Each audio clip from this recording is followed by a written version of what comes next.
قرآن پاک میں رب تعالیٰ نے فرمایا عزت اللہ کی ہے، عزت رسول کی ہے، عزت ایمان والوں کی ہے۔ آؤ میں آپ کو ایک مثال کے ذریعے بتاتا ہوں۔ ایک نام ایسا ہے جس کے ذکر سے ہی دلوں کے اندر طبیعت کے اندر ایک ہلچل پن آ جاتا ہے اور جوش بیدار ہوتا ہے۔ اسی لیے میں بار بار کہتا ہوں ایرے غیرے نتو کھیرے کے نام بار بار لینے سے بہتر ہے نوجوانوں کو اگر کوئی نام علاج کے طور پر بھی بتایا جائے۔ کسی کا دل اگر بار بار درد کرتا ہے، درد زیادہ محسوس ہوتا ہے اور دھڑکن زیادہ ہوتی ہے، جلدی خوف آتا ہے، کسی کا رعب چھا جاتا ہے، ایسے بیمار آدمی کے لیے علاج میں بتا رہا ہوں، وہ حضرت خالد بن ولید کا نام یاد کیا کریں۔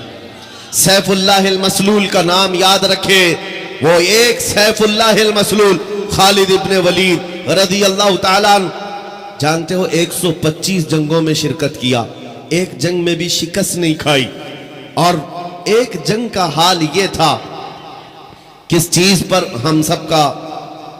ہم سب کی توجہ ہونی چاہیے، وہ توجہ کا میدان جنگ میں شریک ہے اور لڑتے لڑتے ان کا حال یہ تھا، وہ خود فرماتے ہیں ایک بالشت جگہ بھی میرے جسم میں ایسی نہیں ہے جہاں تیر نہ چباؤ، تلوار نہ لگی ہو، پورے جسم میں کوئی ایک جگہ بھی ایک بالش برابر باقی نہیں، ہر جگہ زخم تھے۔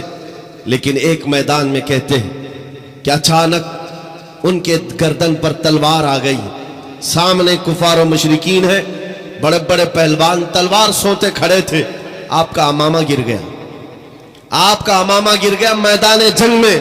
مجھے بتاؤ جان بچانا چاہیے کہ وہ امامہ اٹھانا چاہیے؟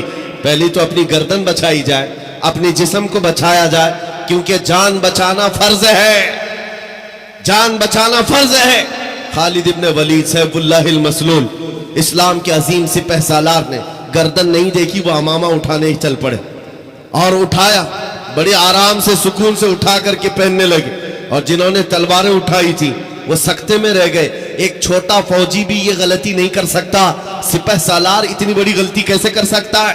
لوگوں نے ہاتھ تلوار ان کے نیچے آ گئے۔ اس کے بعد ظالموں نے دشمنوں نے پوچھا خالد ابن ولید تمہارا ہی نام ہے؟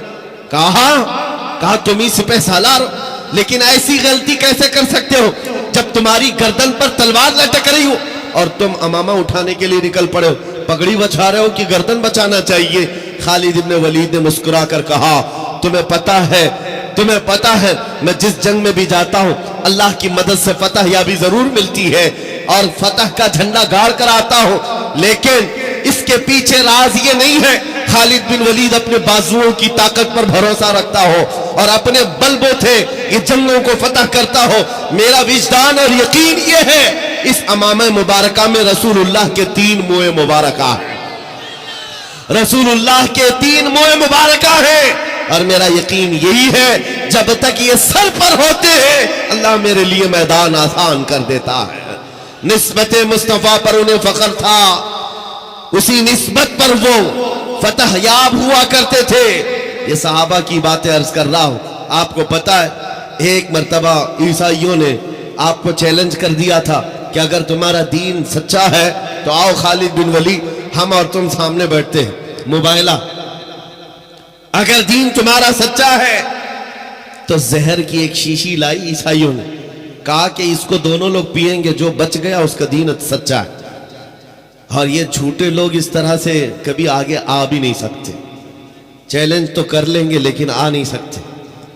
خالد بن ولید کو جب یہ کہا گیا اور وہ زہر ایسا تھا کہ اگر چمڑی پر بھی لگ جاتا تو چمڑی جل کے نکل جاتی، اور اس زہر کو پینے کی بات تھی، سامنے بڑے بڑے پادری بیٹھے ہوئے تھے، انہوں نے سوچا تھا کہ ڈینگ مار لیں گے، لیکن انہیں پتا نہیں یہ محمد عربی کا شعر ہے، نبی کریم صلی اللہ علیہ وسلم کے غلام ہیں، یہ جس طرف نکل گئے طوفان اور آندھیوں نے بھی رخ موڑ لیا ہے، سمندروں نے راستے دے دیے ہیں، دو نیم ان کی ٹھوکر سے دریا و صحرا، یہ اقبال نے کہا تھا پہاڑ ان کی ہیبت سے رائی، سمٹ کر پہاڑ ان کی ہیبت سے رائی۔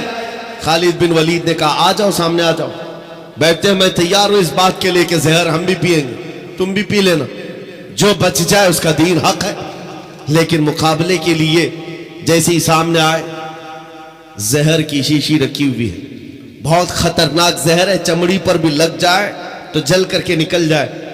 آپ سے کہا گیا اٹھاؤ اور پی لو, تو حضرت خالد بن ولید نے کہا دونوں کی طرف سے پینا ہے, لیکن انہوں نے کہا نہیں, پہلے آپ کریں گے. ہمیشہ باطل ڈرتا ہے اور اس کو شک ہی تو ہے, حق ہونے کا یقین نہیں ہے جتنا ایمان والے کو ہوتا ہے. ایمان والے کو ہوتا ہے. مجھے کچھ لوگوں نے کہا تھا آپ نے آگ میں کودنے کی بات کی ہے, گستاخ رسول کے خلاف. آگ کا کام ہے جلانا, تاثیر ہے, کیسے ہوگا؟ میں نے کہا یہ میں نے اپنی طاقت کے بل بوتے نہیں کہا, رسول اللہ کی عزت کے بل. نعرے تکبیر, نعرے رسالت, نعرے رسالت, تحفظ نام رسالت, تحفظ ناموس رسالت. مجھے اتنا یقین ہے آگ کا کام ہے جلانا, وہ جلائے گی, ہر ایک کو جلائے گی. لیکن یہ بھی میرا عقیدہ ہے کہ جب تک رب کی منشا نہ ہوگی دنیا کی کوئی آگ اثر بھی نہ کر سکے. یہ بھی میرا ایمان ہے, اللہ اگر چاہے. اس لیے کہ سرکار غریب نواز کو بھی یہ چیلنج کیا گیا تھا. آپ کو ایک پجاری نے کہا تھا, وہ آگ جلائے بیٹھا تھا, غریب نواز نے کہا کہ ذرا اس میں ہاتھ ڈال دو, جس کی عبادت کرتے ہو یہ تو تمہارا خدا ہے. اس نے کہا اس میں ہاتھ کیسے ڈالیں گے, یہ تو جلائے گی. کہا جس کی عبادت کرتے ہو وہ خود تم کو جلائے گی. کتنے سالوں سے عبادت کر رہے ہو؟ کہا میرے باپ دادا سب اسی کی عبادت کرتے آئے, ہم اس آگ کو بجھنے نہیں دیتے. کہا پھر ہاتھ ڈالو. اس پجاری نے کہا کیسی بیوقوفی کی باتیں ہیں, آگ کا کام ہے جلانا, یہ منطق کے ساتھ ہمارے ساتھ کھیل نہ کرو, ہمیں گمراہ نہ کرو, کیا تم ڈال سکتے ہو؟ سرکار غریب نواز نے کہا میں تو اس کی عبادت نہیں کرتا, لیکن جس کی پیدا کی ہوئی اس کی عبادت کرتا. آگ کا مالک اللہ ہے. تو اس نے کہا تو چلو ٹھیک ہے, تم ہی ڈال دو, تم ہی ڈال دو. سرکار غریب نواز نے ہاتھ نہیں ڈالا. بہت بڑی آگ لگی ہوئی تھی, بڑی آگ ہے جس کی پوجا ہو رہی تھی. اس پنڈت کی گود میں ایک چھوٹا سا بچہ تھا, سال بھر کا, 1.5 سال کا. اس کی گود سے بچے کو لے لیا اور آگ میں چلے گئے, اندر چلے گئے. اب یہ چیخ پکار کرنے لگا کہ یہ درویش آیا, خود بھی جل گیا, میرے بچے کو بھی لے گیا. اور اتنا ہلہ کیا کہ اندر سے وہ نظر نہیں آ رہے تھے.